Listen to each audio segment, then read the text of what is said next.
so I am back again, and this time I'm going to be doing a tag. I was tagged by Mandy over at Oh It's Mandy to do the Jennifer Lawrence book tag, and that was a long time ago, and I'm finally getting to it, Mandy. So without further ado, let's get into the questions. Question 1 is swearing off social media, a book you refuse to read. I wouldn't say refuse to read, I just say I don't have any interest in reading it, and that is The Fault in Our Stars. I don't really care to read it, mostly because I read, last book I read that had to do with like cancer and was incredibly sad and depressing was My Sister's Keeper, and I cried myself sick. So I don't really care to read The Fault in Our Stars. Question 2 is The Oscar Trip, a book series that hit a snag.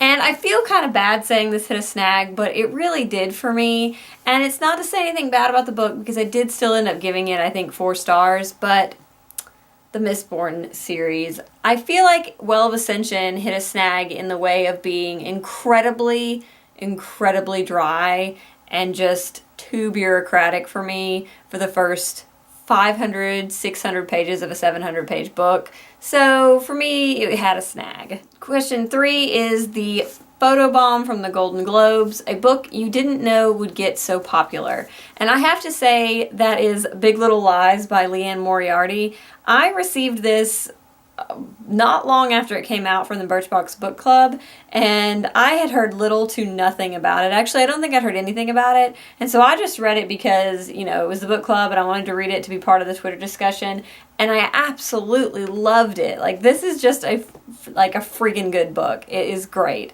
It has all the right things, but I had no idea that it was going to become such a sensation. So yeah, I am excited that it was, because it's great. Question 4. Working with David O. Russell, a dysfunctional character that you can't help but love. That is absolutely Edmond Dantes from The Count of Monte Cristo. If he's not dysfunctional, I don't know what is or who is, but I still love him. Mystique, a villain who thinks they're doing the right thing.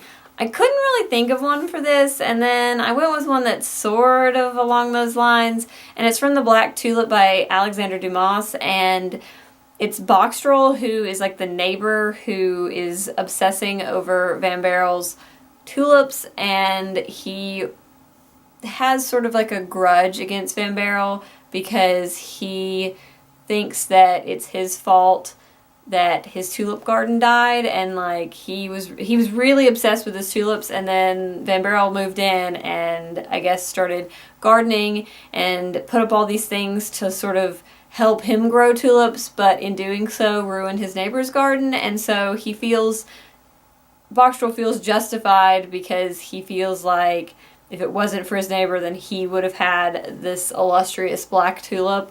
So I'm going to go with Boxtroll from The Black Tulip. Number 6, Bradley Cooper, an author that you find yourself going back to over and over again. So I have 2 for those. I think we all know Ann Patchett, but the other one is Lauren Willig.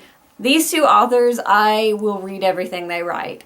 They're absolutely 2 of my auto-buy authors. Number 7 is Spoiled for Homeland on national TV, a book or series that you were spoiled for. I've already mentioned the fact that I was spoiled for Harry Potter 6 in college. Still hurts me to this day.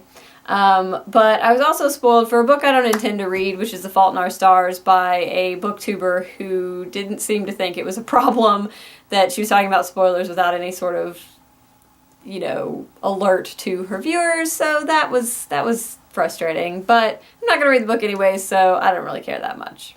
Number 8, your favorite high-profile series.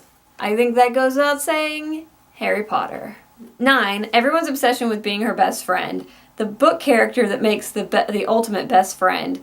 That, I think, would have to be Henrietta Dorrington from the Pink Carnation series, because she is just so fantastic. She's a really loyal character, and she is hilarious and mischievous and just plain fun.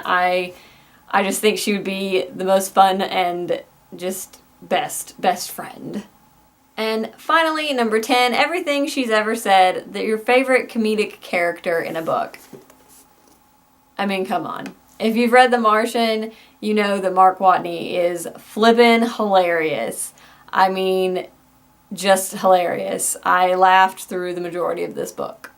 Alright, so I hope you enjoyed that. Some of those were harder for me than I expected them to be, but I had fun sort of trying to figure out what books to put with what questions. So thank you for tagging me, Mandy. I will possibly tag people down below. I don't know yet. I'll have to look. But yeah, I hope you guys are having a wonderful day, and I will see you next time. Bye!